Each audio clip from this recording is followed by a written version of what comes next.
നമസ്കാരം.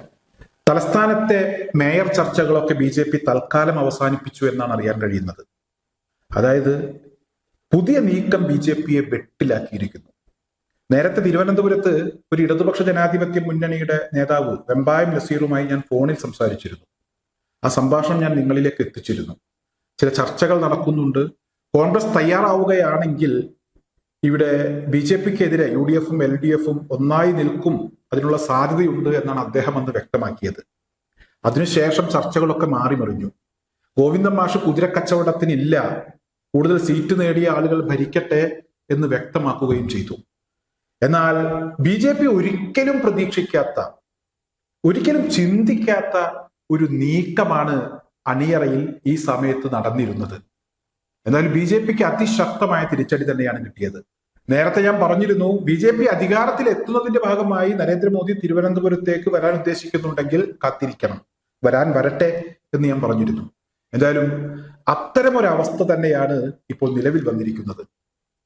തിരുവനന്തപുരത്ത് മാത്രമല്ല, പാലക്കാടും തൃപ്പൂണിത്തുറയിലുമൊക്കെ ബി.ജെ.പിയുടെ അവസ്ഥ ഇത്തരത്തിൽ തന്നെയാണ്. അതായത് കപ്പിനും ചുണ്ടിനും ഇടയിൽ വെച്ച് കാര്യങ്ങളൊക്കെ നഷ്ടപ്പെട്ടിരിക്കുന്നു. അവസാന നിമിഷം ഇവിടെ മേയറാകാൻ കഴിയില്ല, അധികാരം കിട്ടില്ല എന്നൊരു തിരിച്ചറിവ് ബി.ജെ.പിക്ക് ഉണ്ടായിരിക്കുന്നു.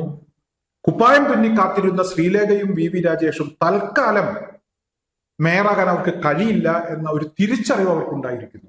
ബി.ജെ.പിക്ക് ആ തിരിച്ചടി ഒട്ടും സഹിക്കാൻ കഴിയാത്തതാണ് എന്ന കാര്യം ഞാൻ പറയേണ്ടതില്ലല്ലോ. എന്തായാലും ഇനി നമുക്ക് വിഷയത്തിലേക്ക് വരാം. എന്താണ് സംഭവിക്കുന്നത്, എന്താണ് സംഭവിച്ചത് എന്ന ഒരു കാര്യത്തിലേക്ക് നമുക്ക് വരാം. ഇവിടെ തിരുവനന്തപുരത്ത് ഇടതുപക്ഷ ജനാധിപത്യ മുന്നണിക്ക് 29ഉം അതുപോലെ തന്നെ ഐക്യ ജനാധിപത്യ മുന്നണിക്ക് 19 സീറ്റുണ്ട്. 48 സീറ്റുണ്ട്. ബി.ജെ.പിക്കുള്ളത് 50 സീറ്റാണ്. ഇവിടെ ഇടതുപക്ഷ ജനാധിപത്യ മുന്നണിയും അതുപോലെ തന്നെ ഐക്യ ജനാധിപത്യ മുന്നണിയും ഒന്നായി 2 സ്വതന്ത്രന്മാരെ കൂടെ പിടിച്ചാലും ഇവിടെ ബി.ജെ.പിക്ക് ഒപ്പമേ എത്തുകയുള്ളൂ. വിഴിഞ്ഞത്ത് ജനുവരിയിൽ തിരഞ്ഞെടുപ്പ് നടക്കാൻ പോവുകയാണ്. ജനുവരി 12-നോ 13-നോ അങ്ങനെ ഏതൊരു ദിവസമാണ്, കൃത്യമായ ദിവസം ഞാൻ ഓർക്കുന്നില്ല. ആ സീറ്റ് ഇടതുപക്ഷ ജനാധിപത്യ മുന്നണിക്ക് 100% വിജയ സാധ്യതയുള്ള ഒരു സീറ്റാണ്. അങ്ങനെ വന്നാൽ ഈ 2 സ്വതന്ത്രന്മാരെ കൂടെ നിർത്തി ബി.ജെ.പിക്ക് എതിരായി ഇവിടെ LDF-ഉം UDF-ഉം ഒക്കെ ഒരുമിച്ച് നിന്നുകൊണ്ട് ഭരണത്തിൽ എത്താൻ കഴിയുന്ന ഒരു സാഹചര്യം ഉണ്ടാകും. അങ്ങനെ അധികാരത്തിലെത്തുകയാണെങ്കിൽ ഇവിടെ ഇടതുപക്ഷവും അതുപോലെ തന്നെ UDF-ഉം ഒക്കെ ജനങ്ങളെ പറ്റിക്കുകയാണ്, അവരൊന്നാണ്, ബി.ജെ.പി ഇല്ലാതാക്കുന്നതിന് വേണ്ടി അവരൊന്നായി എന്നൊക്കെ പറഞ്ഞ് ബി.ജെ.പിക്ക് കൂടുതൽ വളർച്ച കൈവരിക്കാൻ കഴിയും. മാത്രമല്ല ഇടതുപക്ഷവും അതുപോലെ തന്നെ UDF-ഉം ഒക്കെ അങ്ങോട്ടും ഇങ്ങോട്ടും ചീത്ത വിളിക്കുന്നുണ്ടെങ്കിൽ അത് ആളുകളെ പറ്റിക്കാനാണ് എന്ന കാര്യം പറഞ്ഞ് ബി.ജെ.പിക്ക് കൂടുതൽ ആളുകൾക്കിടയിലേക്ക് ഇറങ്ങിച്ചെല്ലാൻ കഴിയും. എന്നാൽ ഇവിടെ ഇടതുപക്ഷവും അതുപോലെ തന്നെ UDF-ഉം മറ്റൊരു നീക്കമാണ് നടത്തുന്നത് എന്നുള്ളതാണ്. പാറ്റൂർ രാധാകൃഷ്ണൻ എന്നു പേരുള്ള ഒരു കൗൺസിലർ, അദ്ദേഹത്തിന്റെ നയം വ്യക്തമാക്കി കഴിഞ്ഞു.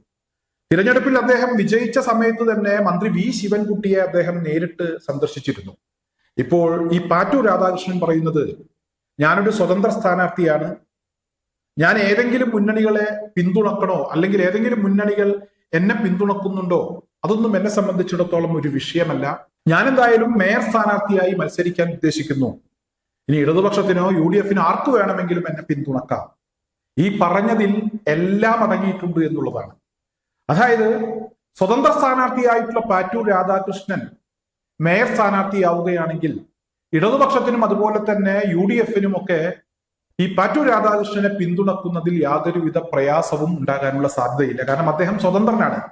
ബി.ജെ.പിക്ക് ആണെങ്കിൽ ഇടതുപക്ഷവും UDF-ഉം ഒക്കെ ഒന്നായി എന്ന് പറഞ്ഞുകൊണ്ട് അവർ ജനങ്ങളെ പറ്റിക്കുകയാണ് എന്ന രീതിയിലുള്ള ഒരു പ്രചരണം നടത്താനും കഴിയില്ല. എന്തായാലും ബി.ജെ.പിയെ സംബന്ധിച്ചിടത്തോളം ഇത് കനത്ത തിരിച്ചടിയാണ്. ബി.ജെ.പി ഈ സ്വതന്ത്ര സ്ഥാനാർത്ഥികളുടെ വീട് കയറി നിരങ്ങാൻ തുടങ്ങിയിട്ട് കുറച്ച് ദിവസങ്ങളായി. ബി.ജെ.പിയെ ഒരിക്കലും അംഗീകരിക്കാൻ കഴിയാത്ത ഒരു രാഷ്ട്രീയ പശ്ചാത്തലമുള്ള ആളുകൾ തന്നെയാണ് ഈ സ്വതന്ത്ര സ്ഥാനാർത്ഥികൾ. സുധീഷ് എന്നു പേരുള്ള ഒരു കൗൺസിലർ, ഇദ്ദേഹം കോൺഗ്രസിൽ നിന്നും പുറത്തുപോയ വ്യക്തിയാണ്. അതായത് കോൺഗ്രസ് ഇദ്ദേഹത്തെ പുറത്താക്കിയതാണ് വിമത സ്ഥാനാർത്ഥിയായതിന്റെ പേരിൽ. സുധീഷ് അവിടെ വിജയിച്ചപ്പോൾ കോൺഗ്രസിലേക്ക് തിരിച്ചെടുക്കാൻ ധാരണയായിട്ടുണ്ട് എന്ന വിവരങ്ങളാണ് പുറത്തു വരുന്നത്. പാറ്റൂർ രാധാകൃഷ്ണൻ ഒരിക്കലും ബി.ജെ.പിയുമായി യോജിച്ച് പ്രവർത്തിക്കാൻ ഇഷ്ടപ്പെടാത്ത വ്യക്തിയാണ്. എന്തായാലും ഇതേ അവസ്ഥ തന്നെയാണ് പാലക്കാടും ഉള്ളത്. പാലക്കാടും കുതിരക്കച്ചവടത്തിന് തയ്യാറില്ല എന്ന് ഗോവിന്ദൻ മാസ്റ്റർ പറഞ്ഞിട്ടുണ്ട്. എന്തായാലും ഇവിടെ ഒരു സ്വതന്ത്ര സ്ഥാനാർത്ഥിയുണ്ട്. ഈ സ്വതന്ത്ര സ്ഥാനാർത്ഥി അവിടെ ചെയർമാൻ സ്ഥാനാർത്ഥിയായി മത്സരിക്കുകയാണെങ്കിൽ ഇടതുപക്ഷത്തിനും അതുപോലെ തന്നെ UDF-നും ഇദ്ദേഹത്തെ പിന്തുണക്കുന്നതിൽ അഭിപ്രായ വ്യത്യാസം ഉണ്ടാകാനുള്ള സാധ്യതയില്ല. കാരണം സ്വതന്ത്രനാണ്, അദ്ദേഹത്തിന് പ്രത്യേകിച്ച് രാഷ്ട്രീയമൊന്നുമില്ല. ഏത് മുന്നണിയുടെയും പിന്തുണ വേണമെങ്കിൽ ഈ സ്വതന്ത്രന് സ്വീകരിക്കാം. അവിടെയും സ്വതന്ത്രൻ ഒരു കാര്യം വ്യക്തമാക്കിയിട്ടുണ്ട്, BJP അധികാരത്തിൽ നിന്ന് മാറ്റി നിർത്താൻ എന്ത് വിട്ടുവീഴ്ചയ്ക്കും തയ്യാറാണ് എന്ന് സ്വതന്ത്രനും നയം വ്യക്തമാക്കിയിട്ടുണ്ട്. അതുപോലെ തന്നെ തൃപ്പൂണിത്തുറയിൽ ഏറ്റവും വലിയ ഒറ്റകക്ഷി BJP ആണ്.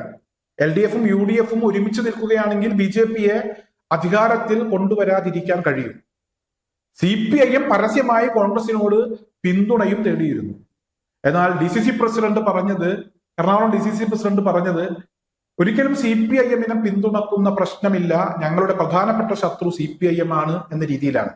കോൺഗ്രസിനെ സംബന്ധിച്ചിടത്തോളം ഇവിടെ അവരുടെ പ്രധാനപ്പെട്ട രാഷ്ട്രീയ ശത്രു CPM ആണെന്ന് അവർ പറയുന്നു. ആ ഒരു നിലപാടിൽ നിന്ന് അവർക്ക് മാറാൻ കഴിയില്ല. അതേ ഒരു അവസ്ഥയിൽ തന്നെയാണ് CPIM-ഉം ഉള്ളത്. പക്ഷേ ഇത്തരം സ്ഥലങ്ങളിൽ സ്വതന്ത്ര സ്ഥാനാർത്ഥികൾ മേയർ സ്ഥാനാർത്ഥിയായും അതുപോലെ തന്നെ ചെയർമാൻ സ്ഥാനാർത്ഥിയുമായും ഒക്കെ വരികയാണെങ്കിൽ അവരെ പിന്തുണക്കുന്ന കാര്യത്തിൽ ഇവർക്ക് രണ്ടാമതൊന്നും ആലോചിക്കേണ്ടി വരില്ല. എന്തായാലും തൽക്കാലം നരേന്ദ്രമോദി വരട്ടെ. കുപ്പായം തുന്നിയ ആളുകളൊക്കെ ആ കുപ്പായം തൽക്കാലം ഒന്ന് മാറ്റിവെക്കുന്നതാണ് നല്ലത്. തൃശൂർ തൽക്കാലം കയ്യിൽ നിന്ന് പോയി, അതായത് തൃശ്ശൂർ എടുത്തതാണ്, അതിപ്പോൾ തിരിച്ചു കൊടുക്കേണ്ട ഒരു അവസ്ഥയിലെത്തി. തിരുവനന്തപുരവും പാലക്കാടും തൽക്കാലം എടുത്താൽ പൊന്തൂല എന്ന് തന്നെയാണ് മനസ്സിലാക്കാൻ കഴിയുന്നത്.